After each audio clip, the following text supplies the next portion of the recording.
Whoa, hello, and welcome to All Elite Morro on the day after AEW's biggest pay-per-view of the year, All In. I don't know about you, but I am wrecked today.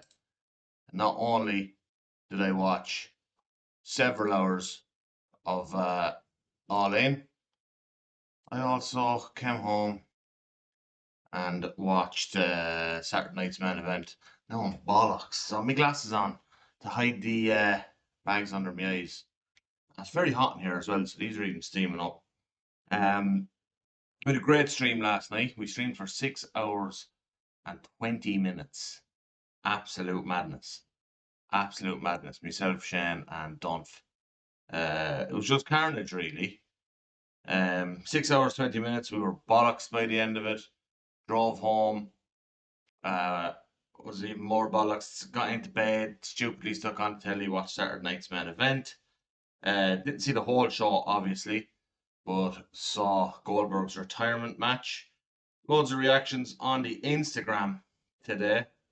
Shane put out a little call there for what would you call it? Some reactions.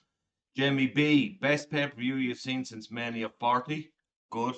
Mania 40 was WWE's best pay-per-view in a long, long time, in my opinion. So that's good. Also, Shane sent me a picture of a wrestling ring that he wants us to chip in on. No.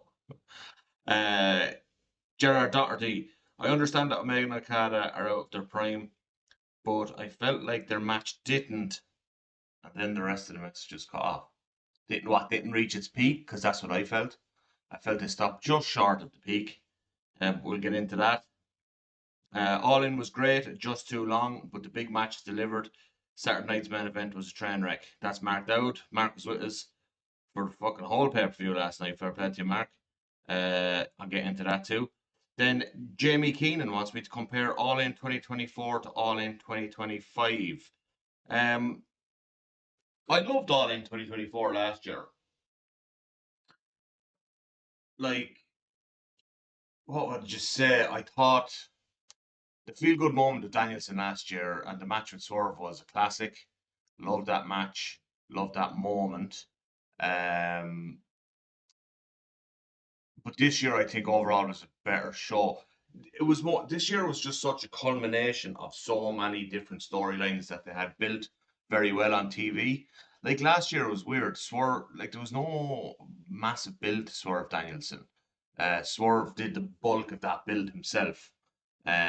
So it didn't have that same gravitas that last night had. David Ayers thought the Okada match needed another 5 minutes. Yeah, like I felt like they were just kind of hitting their stride when um when they went to the finish. Now, which is kind of weird because their first match, the 46-minute one that Okada won at Wrestle Kingdom 11, that had a similarly abrupt finish.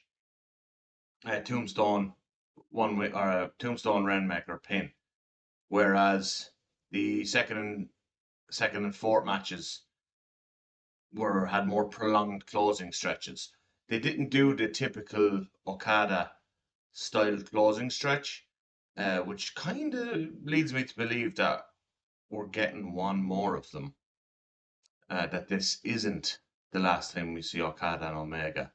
And I think a really good place for that would be the Continental Classic final in December. Because if you look at last year at World's End, the Continental Classic final main event at the show, I think that would be a better spot for them. Let the show revolve around the fact that we know that the main event is Okada versus Omega in the Continental Classic final. And in the Continental Classic, the rules are that there's no seconds and no interferences. So we wouldn't have that Don Callis thing lingering over. The fact that Kenny hit the one-winged angel, Callis pulled the ref out of the ring, leads me to believe as well that we will get one more match between the two of them. And the fact that it was built around Kenny's stomach. You know, Kenny loves to tell these kind of longer stories of like recovery and very kind of sports based stories. Like for the fourth Okada match, the story was like really simple that Kenny had to go and work on his cardio in order to outlast Okada, and that's what he did. He came in super lean, incredibly in incredible shape, and that's the one that went the hour and 4 minutes or whatever it was. Uh, so Kenny loves to tell those type of stories. So I wouldn't be surprised if I think a good spot for it would be, you know, use the Continental Classic to build that match. The both of them are in different groups, and we know that there's a collision course being set up through Group A and Group B. Omega's top in one group, Okada's top in the other group, and then it finally builds to that culmination of a match. I'd love to see that. So the main event of All in 2025, just a brutal all-time deathmatch classic. Just an all-time classic match, I thought. An easy 5 stars if you're that way inclined and you like to give out star ratings or think about star ratings. Like this just had everything. Um, but to me, like when Hangman won the title in 2021 off Kenny, a lot of people refer to that storyline as the Ballad of the Hangman. I think this was Hangman's anthem, like a big, bold, brutal declaration of a new era.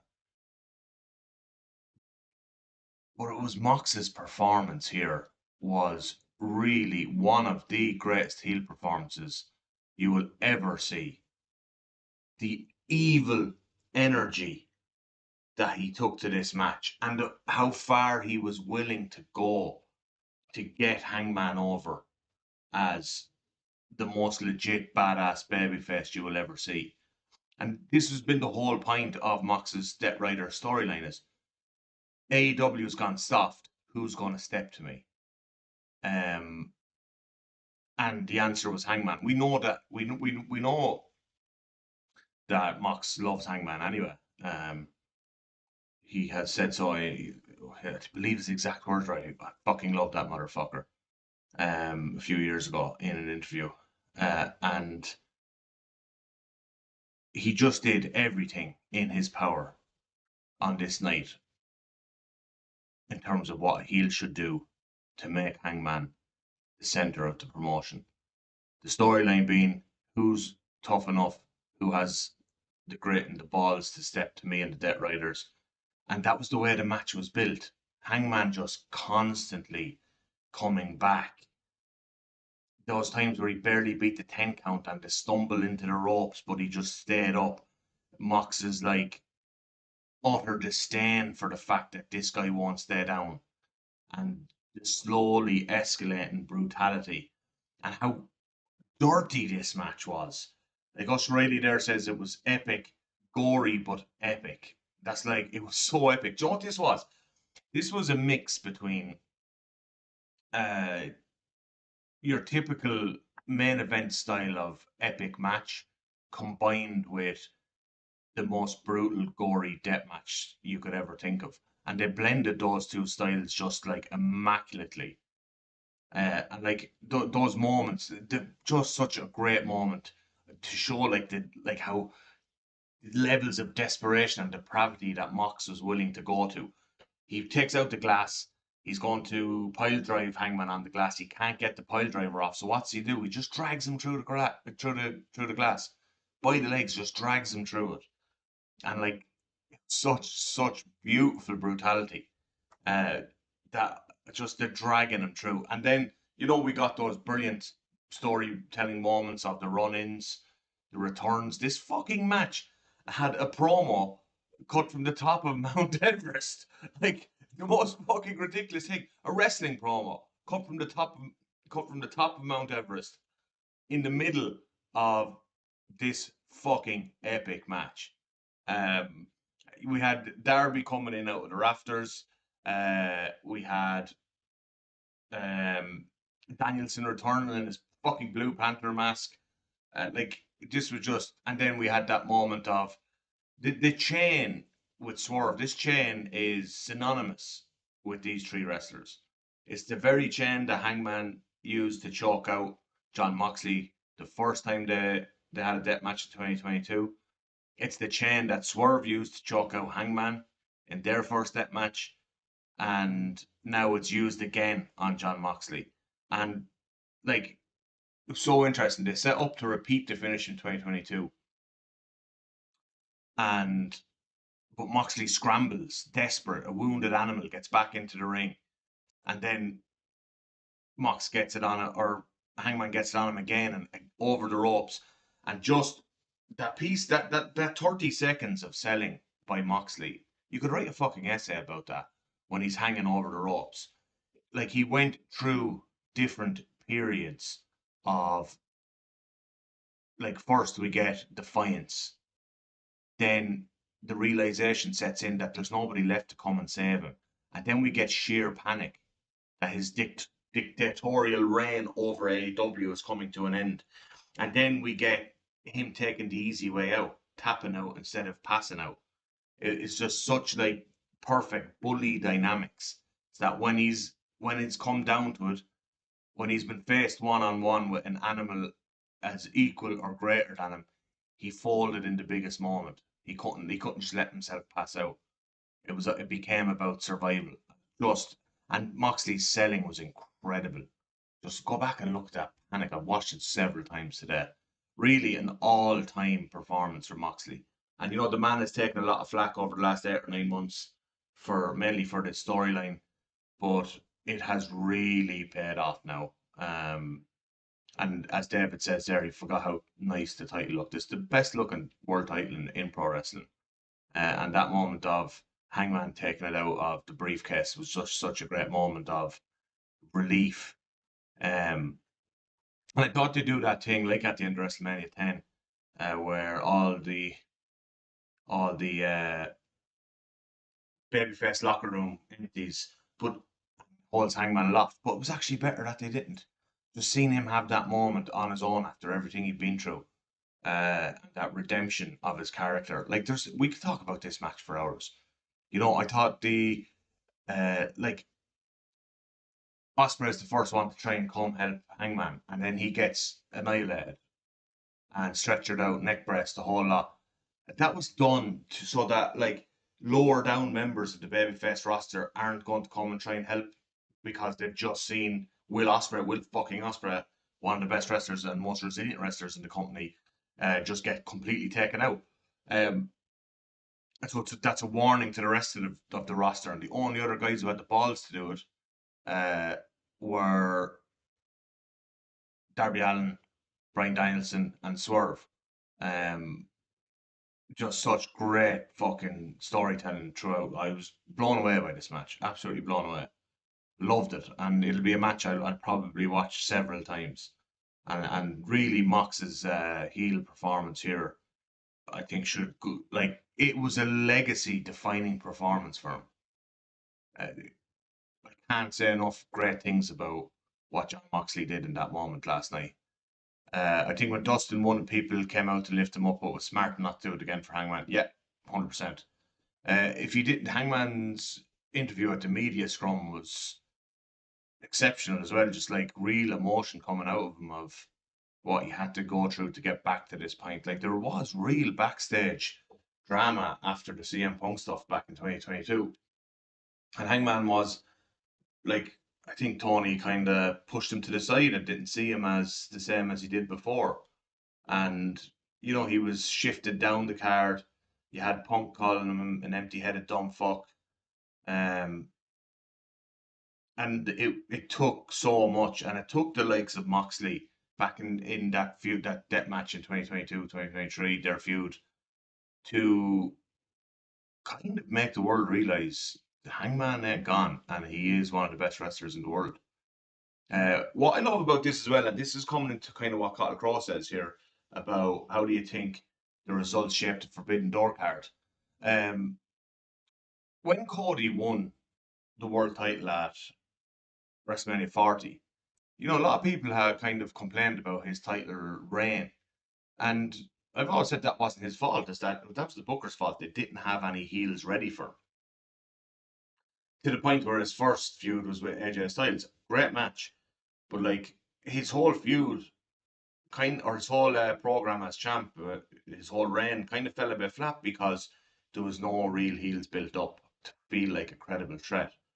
Uh, Whereas if we look at the results from last night, several heels feel hot and feel credible coming out of it. You had Okada beating Omega. He should be a future challenger for Hangman's title. You had MJF obviously winning the Casino Gauntlet. Again, a future challenger for his title. Um, so instantly there's two guys there. There was other guys that look good in the Casino Gauntlet. But I think the two big programs that we should be expecting will be Hangman versus MJF and Hangman versus Okada at some stage. They'll be the two, I think, the first. There'll probably be another program in there, like in between those two or even before those two. I would expect, though, that the Forbidden Door program won't be MJF. I think that'll be All Out in Toronto. I think that's going to be a huge ticket setter. Whereas the Forbidden Door tickets are pretty close to sold out already, if not sold out. And I think they can do other stuff there. I also think like there's other signs throughout the card. Like I know we're getting Hurt Syndicate versus FTR. That was pretty obvious. I think that could be Forbidden Door. But I think maybe All Out then in Toronto again, we could get a Hurt Syndicate versus Swerve and Osprey. They just picked up a big win. Now Osprey's been written off for a little while. I think Osprey will have a singles match on Forbidden Door, which I think probably is Gabe Kidd by the looks of things. That'd be a great match to have at Forbidden Door. They really had interactions last night in that run, and at the end it was Gabe Kidd who didn't do the stomp but set up that whole situation. So I think we could get Gabe Kidd versus Osprey in London, and then I think All Out in Toronto it's only a couple of weeks after Forbidden Door, where we get possibly Osprey versus or Osprey and Swerve versus the Hurt Syndicate for the tag titles. Could do FDR for the tag titles either, whatever. But I think it ties in nice with Swerve's history with the Hurt Syndicate. And Osprey and Swerve should win that, I think. Or if you want to go with one or the other turning heel, preferably Swerve at this point. But Jesus, it's mad. Like Osprey, Swerve, and obviously Hangman feel like nuclear over, like proper over, like carry in the position to carry the company over. Um, so turning any of them is dangerous. But like I think yeah, so we could have a build to Toronto All Out where it's something along the lines of on the kind of top babyface side of things, you have Hangman, Swerve, and Osprey again. They're the guys who've gotten mega over out of what the Death Riders have done. And facing them down this time would be MJF, Bobby Lashley, and Shelton Benjamin as the Hurt Syndicate. That is a really interesting top line story for me. And that's a great position for Hangman to be in. One of the reasons his first round failed, or is deemed by some a failure, I thought there was some good stuff in there, but he never felt like the main character. He felt like the main character in his chase for the title, and then he felt sidelined and a bit part player when he actually finally won the title. The feud that was going on at the same time, which seemed to be the top feud in the company and was a fucking great feud, was CM Punk versus MJF. That was the one that was hogging, and like I don't mean hogging in a bad way, but that was the one that was hogging a lot of the mic time and a lot of that time that people get to do character development on screen. It was very much CM Punk and MJF, and then Hangman's programs with Adam Cole and other people were kind of pushed to the side a little bit. Didn't feel as central to the promotion. Whereas I think this time you're going into a feud with MJF. I spoke about this before. MJF gets a lot of the prime real estate on the TV show because he draws. He draws numbers. He draws numbers in slot one. Opening the show, he draws numbers at the top of the hour, and he draws numbers in the main event. So he gets a lot of the prime real estate for that reason, which then in turn gives him the perception of being a bigger star because he gets the best positions on the card that helps him get better numbers, and it becomes I don't want to say vicious because it's a good thing, but that cycle of star building for him. But now Hangman in his first big title program is probably going to be in those positions on the mic with MJF. We know Hangman's a great promo. We know MJF's a great promo. We know they've told good stories together before, twice. And I think with Hangman's newfound confidence and MJF with MVP and the Hurt Syndicate behind him, they can tell a really interesting story that will kind of carry the company through the summer months, especially coming off the culmination of this. One of the things I worry about is one of Tony's big weaknesses as a booker has been follow up from big shows. So the first Dynamite, like historically, and the last few months it hasn't been as big of a problem. We've gone back a few years that have a great pay per view, and then the following Dynamite on a Wednesday was like kind of weak a lot of the time. Um, for the momentum they have coming off this, I think they need to do somewhat of a hot angle to give us the direction for where we're going, either for Forbidden Door or All Out. Um, yeah, so I think that kind of covers everything. The main event, like I said, I loved it, and I love now that we're in a position where MJF is just there ready. He's hot. He looks great with the Hurt Syndicate, and also we have Okada, who's super hot, coming off the back of that Omega match as well. Um, Another absolutely great match. Like this show as a whole, I thought like there was two all time great matches. That was the main event and the Swerve Ospreay Bucks tag match. Then I really liked the Okada Omega match. I love this Mercedes and not Mariah, Tony Storm match. I was going to say I think it was the second best women's match in the promotion this year after that Mariah May and Tony Storm Hollywood ending. Now I think this is like it was obviously a better wrestling match, but I think the Hollywood ending match just had so much to it, and it was so visceral and felt huge. This did feel huge too. Mercedes' entrance was just incredible.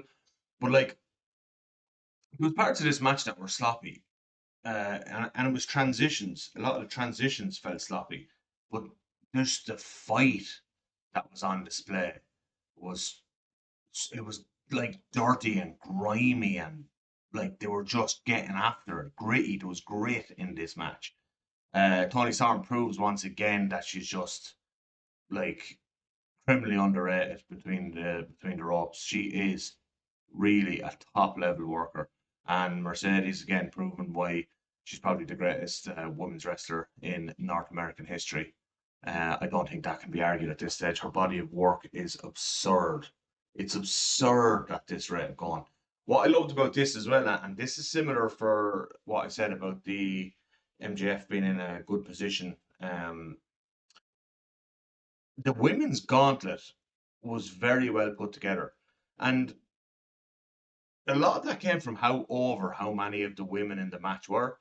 If they had done that 12 months ago or before that, there would have been no pops for a lot of the women. But there was there were so many pops um, throughout the women's casino gauntlet. And that comes from something that we spoke about on last week's All Elite Morro was these all-star tags. The women's roster is getting developed, getting TV time, and getting over with the fan base as a result of the all-star tags, and we're seeing different dynamics develop. And we're seeing different people get shine, so that when they come out in a casino gauntlet like this, the crowd are happy to see them. We also seen the introduction of Shuri, who I mentioned last week as someone who has potential to be in that match. I think she should get a good run on TV over the next however long she's available for. Athena, I had her as my second pick to win after Statlander. I thought that's because she was going to be facing Mercedes. But Athena versus Tony is such a juicy fucking match as well. Like that would be a real hard hitting great match. Um, Tony has really just married her character to her in ring style. Or like, if anyone remembers, her first maybe 3, 4, 5 matches as the timeless Tony character were rough. They were rough. And then it just clicked for her and she got it. And now it's just become second nature. Like she's just so good in the ring now. That Storm Zero off the top rope was awesome as well. But again, another match with loads of great character moments. And it doesn't hurt Mercedes. It actually gives her like this is good for Mercedes losing this match. It now gives her a chip on her shoulder. You know, she's come into the company whatever 18 months ago. The woman hasn't been pinned in over 2 years, um, and that's when she broke her ankle and got pinned in New Japan Strong by Willow. And that's all I believe well over about 2 years ago. And then she hasn't been pinned in AEW. This is the first time, but now she can come back with a chip on her shoulder. Um, and it gives her character like it now there's a roadblock there. She's been beaten by this one, and it begs the question: is can she beat Tony Storm? Uh, and I think it has done something really good as well in that for so long the TBS title was being presented as being on the same level as the women's world title because Mercedes was carrying it, but this now firmly puts the world women's world title back on top of the hierarchy within the division. Um, Look, it's good to have a strong secondary title and a secondary title that can like main event TV shows or whatever. However, I do think that it needs to be clear that your world title, uh, George, oh Jesus. So Jared's dad that gave AEW a chance came home late from work and the first thing he sees is Tony biting Mercedes crotch. That's like, you know, when you're a teenager, you're watching like some adult show on TV and it's the one scene where there's a bit of raunchiness in it. That's when your parents walk in. What a time to walk in. Uh, I did think the sexual nature of this feud, though, wasn't sexy, you know? Like, it wasn't brand panties type thing. It was like a power dynamic. They were using sexuality as a tool to be the more powerful one in the feud. I thought it was really well done because that's something that could have really like. And funny that when Mercedes tried to match Tony in that department, she tries to kiss Tony, and then Tony gets the reversal on the Moneymaker.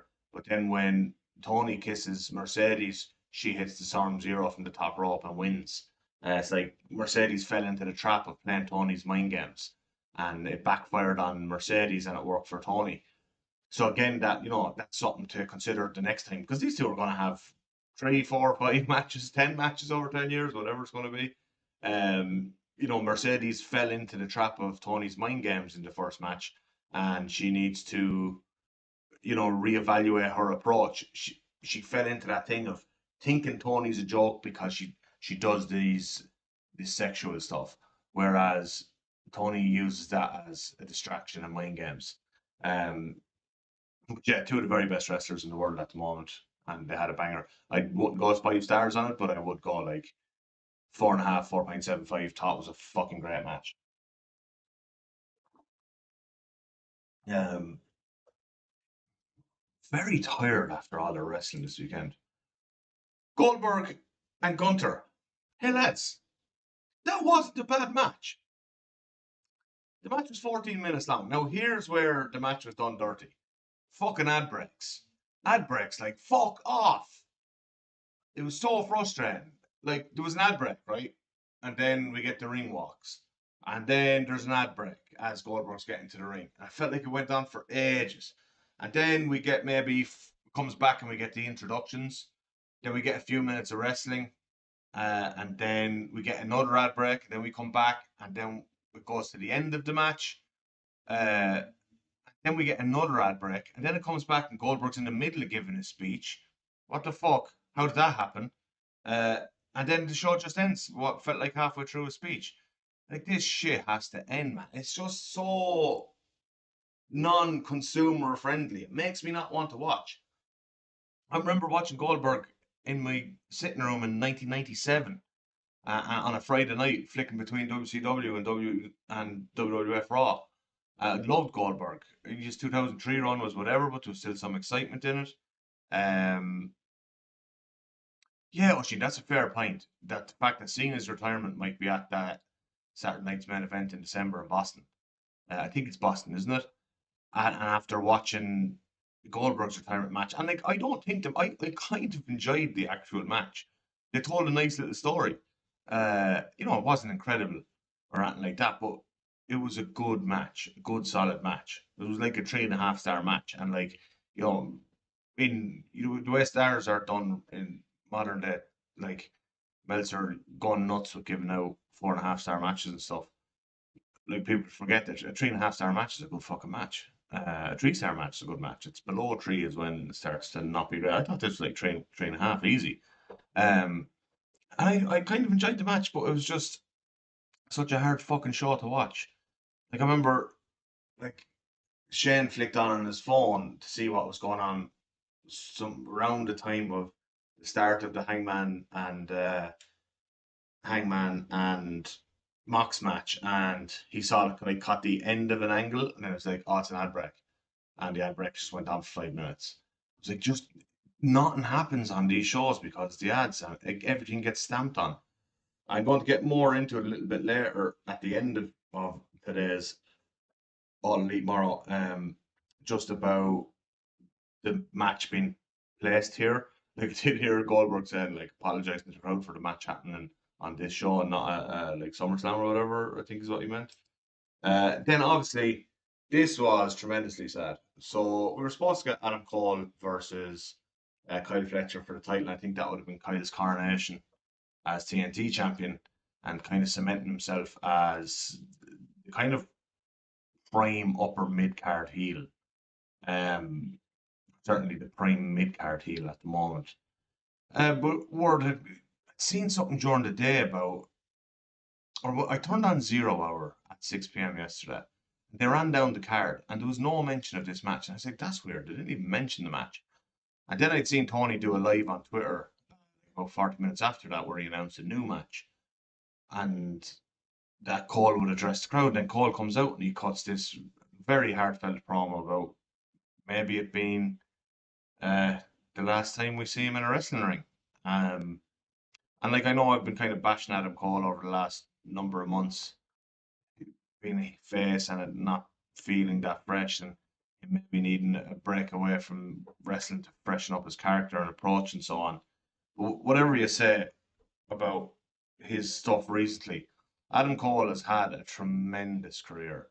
What he did in NXT Black and Gold was really special. The Undisputed Era, where like really, there was a certain point where they were rivaling the Elite as the best faction in the world. Um, and like when Kenny and Okada and were on top in Japan, Cole was on top in NXT with the likes of Gargano and stuff, and felt every bit as important as what we were seeing over there.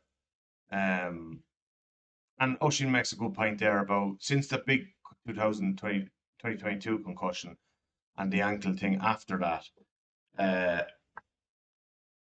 it's just he hasn't been the same, and now he's had multiple concussions, and it's just fucking sad because he he's a fucking great professional wrestler, and he's actually like surprisingly young. The guy's mid 30s. Um, Speech at Ocean had me welling up a little bit as well. Um, the guy obviously loves professional wrestling, and he has a really good brain for professional wrestling. And by all accounts, is like the nicest man in the fucking business. So it's really sad seeing that happen. And like fuck me, man, concussions they can do a number on you. Like really, like both like physically and emotionally, concussions can do so much damage. So really hope that number one, Adam Cole's health is good, but fuck man, just also like whatever about wrestling again, just that the health is good and like he could be a great agent for the company if he can't wrestle again. You know, we've seen with Danielson, um, made his comeback after like Danielson's concussions were serious, McGuinness's were serious, and they got to wrestle again. Fucking Shibata had his brain taken out of his head and put back in, and he's wrestling again. So modern medicine's a wonderful thing, but I do hope Cole does take the right amount of time uh, to get the shit in order, and even if it is 3 to 5 years before he can wrestle again, at least he's still young. And even if he can't, he still let you know this guy's great on the mic. Uh, he could have easily a place as a fucking great manager great mic man for someone, and he's a great heel as well. So he could be like this could be the start of a fucking unbelievable heel manager run. Double O, 30 minutes behind, sent the stream last night. It was the first time watching AEW live pay-per-view. That was wild and he loved it.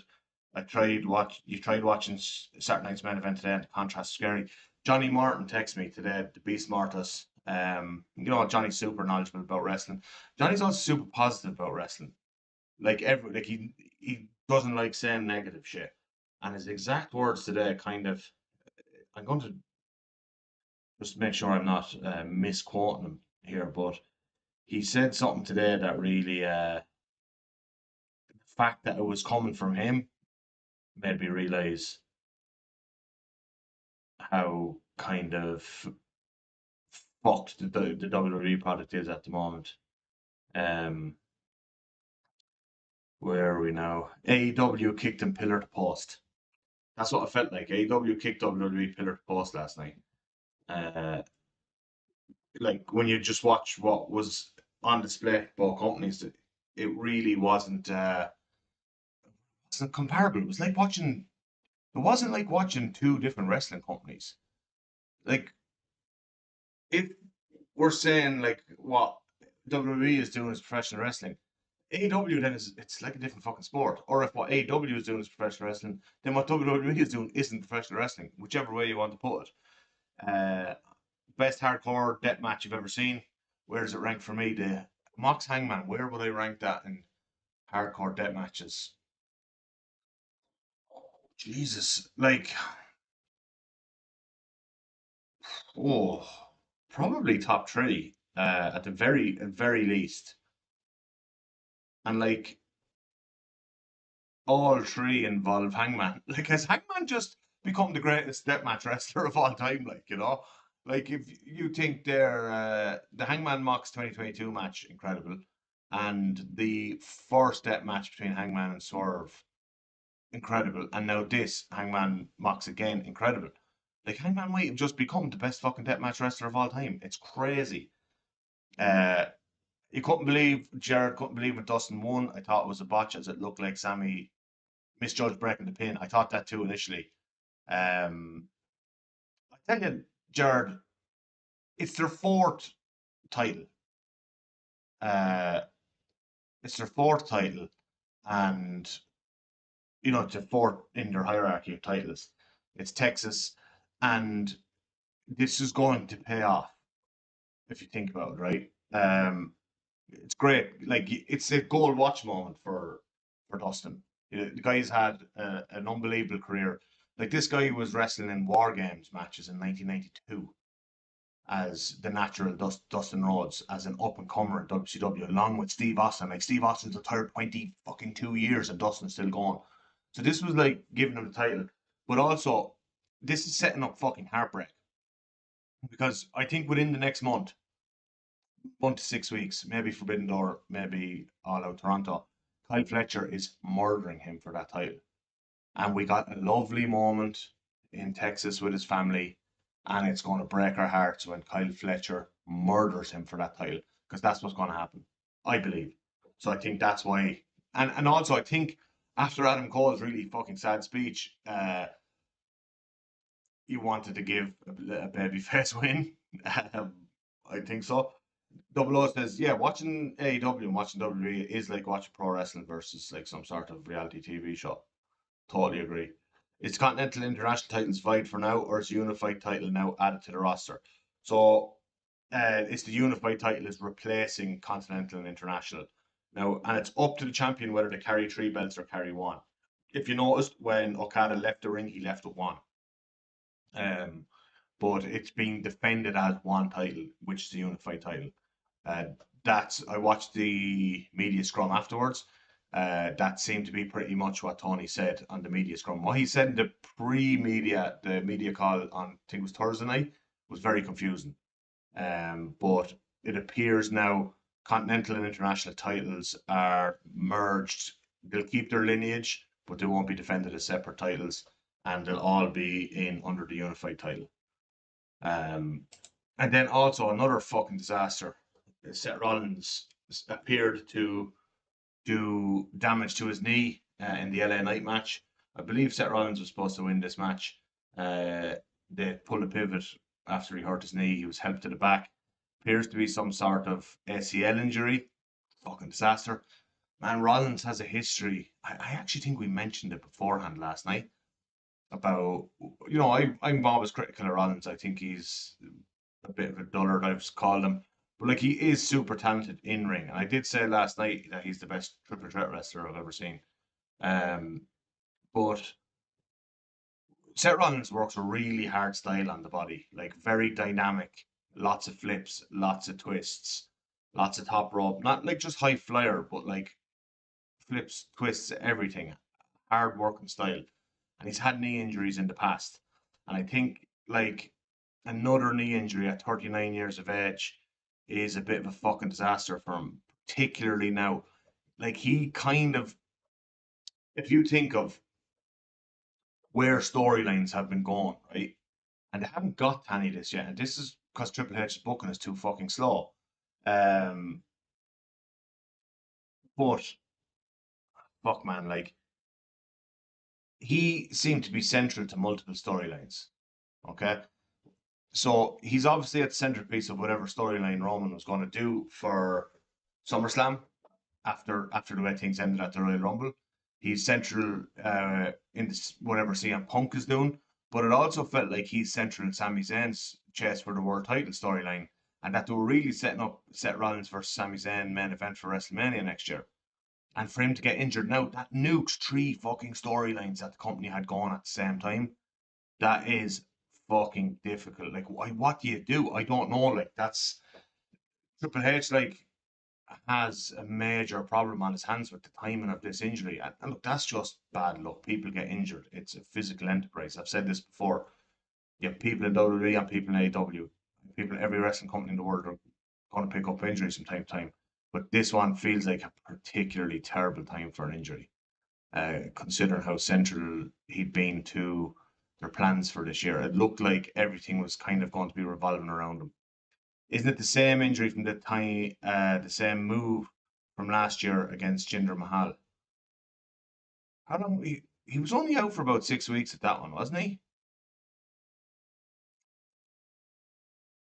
Yeah, I'm not sure if it's the same one. That was MCL, I think, which is the lesser of the two types of, not the more than two, but of the two types of injuries you can have. Thank you, Greg.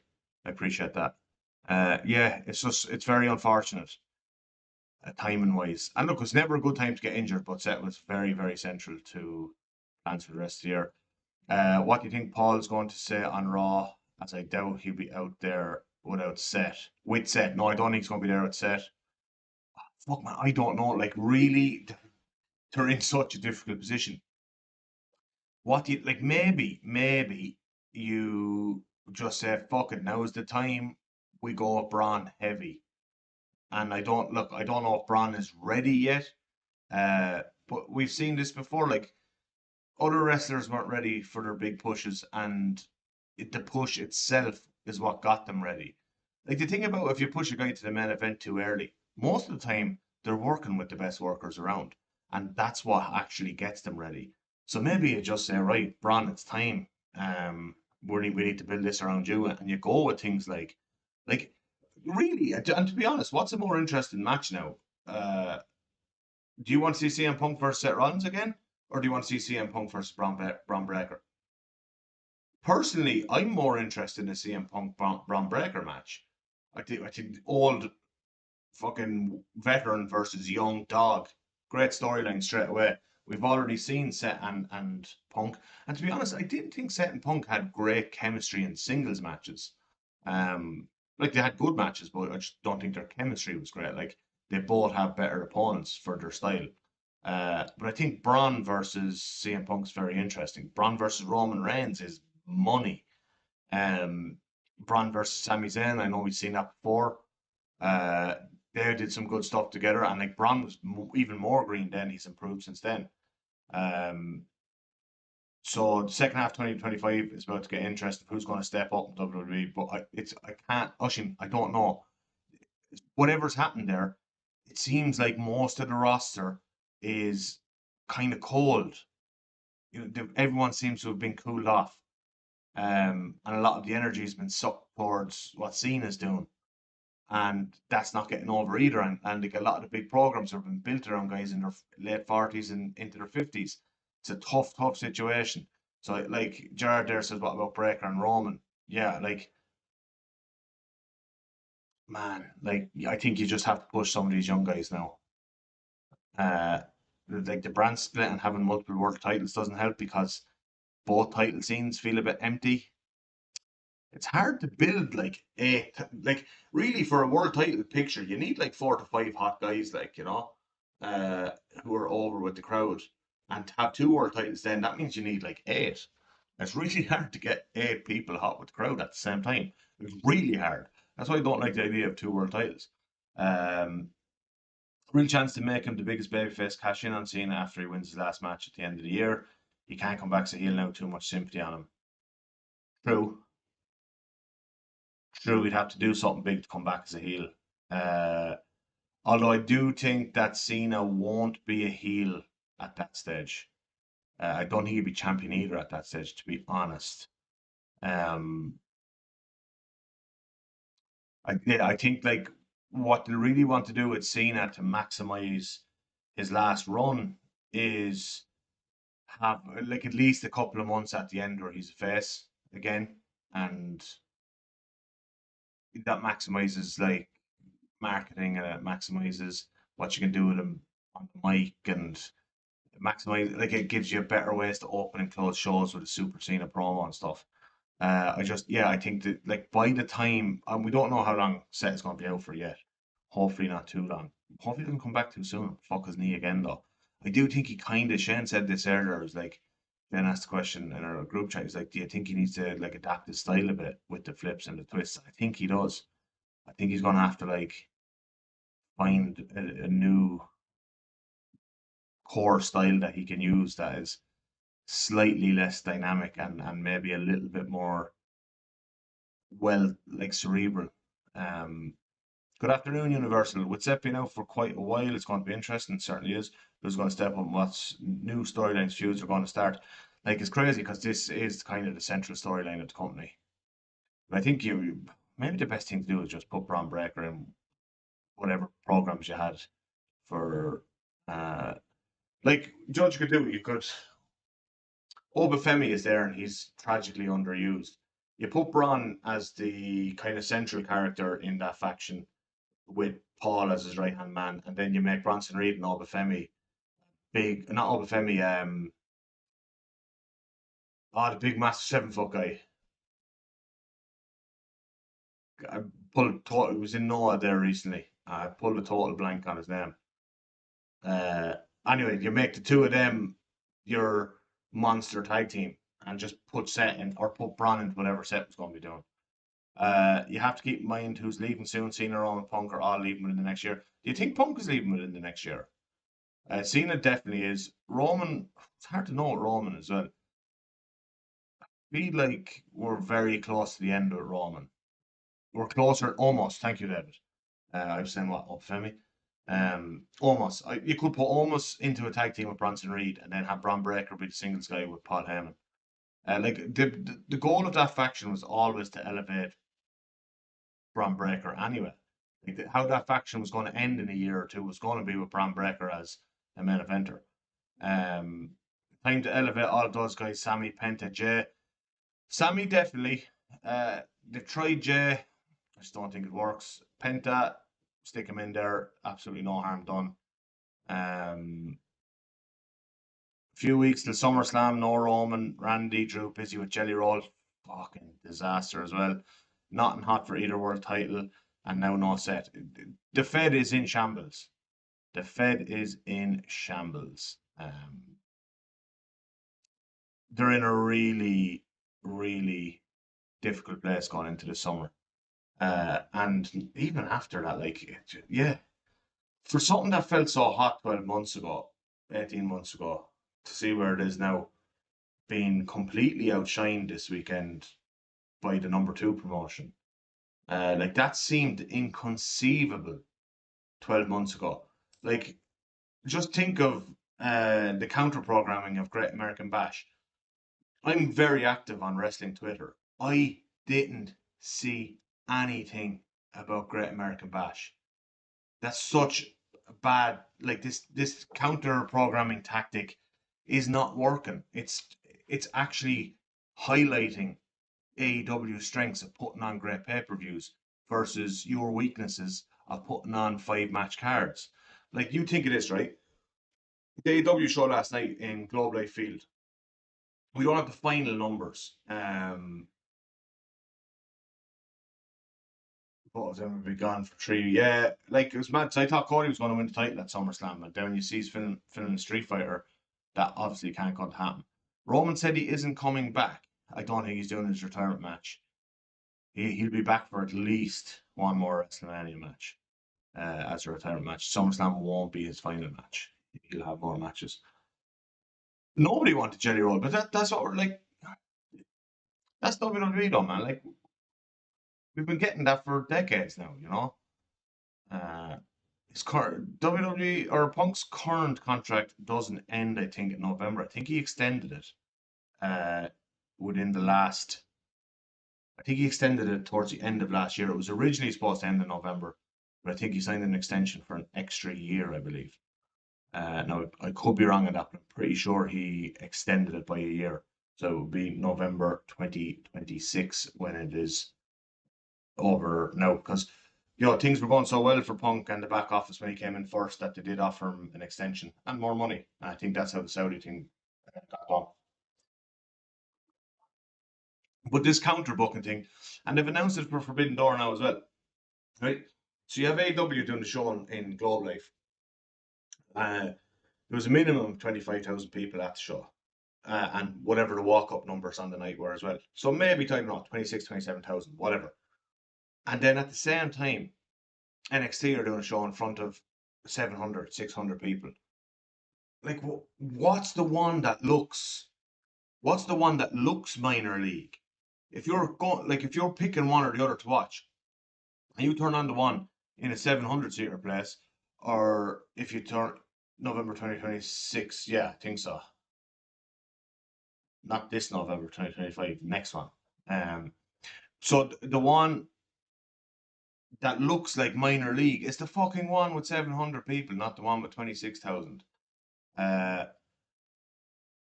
Punk doesn't feel like a threat now. He has been buried. They buried both his character, like, and the real person. This is vintage WWE. It's a humiliation ritual. It's like they had 30,000 at All In papered. I don't think there was any papering. They did sell cheap tickets at the end. You could get them for $32. I feel like Roman should retire soon because it's just going to the highest height and it'll be top again. So he can't have a huge impact on WWE anymore. I think it can certainly, like, it's kind of similar to Moxley now in AEW, is that you maybe don't make either of them the champion ever again, but you can still do some decent programs with them. What I would do is maybe, well, Roman's already doing it, not be on TV every week and have maybe 3 to 4 big matches a year. I think that's the best thing that Roman could be doing that don't need to be for the title. And that I think for a while shouldn't be with family members, have him interact with other people on the roster a bit more. Use his star power for some of the more younger people. He can even win some of those matches. So, like, you turn on All In there and you see 26,000 people or 27,000 people or whatever the final number is going to be. And then you turn on Great American Bash and you see 700. And that's your plan for counter programming. You're the one who looks bad. A genuine possibility that Punk isn't champion at all for this whole run. That would be so funny. That would be so fucking funny. And then also, like, with Goldberg, like, All In was so well built this year that it really sucked up a lot of the media build throughout the week. So even Goldberg's match gets lost in the shuffle, and the Women's Evolution pay-per-view tonight gets lost in the shuffle. And like you've just given AEW a very easy, what would you call it, like media PR win, in that they sold more tickets than the Saturday Night's Main Event, Great American Bash, and Evolution combined. You just handed them an easy win because you're what, like fucking. I don't know what we're trying to do with this counter program. It was stupid. I noticed the way they put old man Goldberg, and I don't mean that as disrespect, he's come to the end, but they put him in the spot and they put the women in the spot. They didn't take a risk and put a big Cody singles match there or a big Cena singles match there. They put people in those spots that they don't care about. So they didn't even commit to the idea of really challenging what AEW are doing this weekend. But they just went ahead and gave AEW a huge PR win this weekend by having more tickets sold than the other three combined. And just the perception of the feel goodness. Now, one thing I will say about All In is, and I think a lot of you will agree with me, it was too long. It was. Uh, I'm of the opinion that you can do that kind of once a year, have a show that long, and it has to be like unbelievable. Um, will WWE ever have the chance to break away from TKO and restrict all these advertisements? Gerard, they may break away from TKO, but they won't restrict the advertisements. WWE, even before TKO were in, Vince was gone. The last few years of Vince, he was gone bonkers on the advertisements. They just make so much money from it. I can't see them breaking away from TKO. It's so when after the merger happened, a lot of the WWE front office got made redundant, and because basically they're similar products. I don't mean like on screen. I mean in like that they're touring things. They go to cities, they put on big shows, they have to send big sets, blah blah blah, and you have to book venues and so on. So UFC and TKO or Endeavor as it was at the time already had loads of people in those positions to do that job, and then WWE had their own people doing that job. Then when the companies merged, a lot of WWE those jobs that were on the WWE side of things they got made redundant because they didn't need that many doing it for both companies. So like if WWE were to um, try and like if someone's to buy WWE off them, it'd actually be a huge thing to reset up a lot of your front office in terms of your PR, your advertising, your marketing, your booking departments. All that has been essentially wiped out. Endeavor is the parent company, yeah. TKO is a division of Endeavor. WWE is part of TKO along with UFC. TKO is more than 4 billion in debt, but they've got 3 billion coming up. They've got 4 billion basically coming up, coming June the next year. Am I going to SmackDown in Dublin? I'm not. Um, I have one of my best friends getting married that weekend. Essentially, it's also the same weekend as Forbidden Door, which I'd love to go to Forbidden Door, but again, one of my best friends is getting married, and I'm a nice guy. I'm gonna go to one of my besties' weddings. Uh, so it's unfortunate all three things happening on the same weekend. SmackDown on the Friday. I'm half considering maybe flying to Glasgow on the Wednesday to Dynamite is on in Glasgow on the Wednesday. So I'm half considering going to that and then getting back like come back Thursday evening. I still have the weekend. What's next for Mox and the Debt Riders? Um, Fucking good story. I think obviously Derby is next, and I think we get them having a major blow off at All Out in Toronto, and I think that'll be kind of possibly the end of the Debt Riders as they currently are. I could see Claudio and Wheeler maybe breaking off as a tag team unit or something like that, and Mox going on his own. But I think Darby is going to be the one to end the Debt Riders. I think that was always his purpose. Thoughts on Copeland's return? It was shit. Like, this guy just doesn't get it. He just doesn't get it. He's so Vince brand.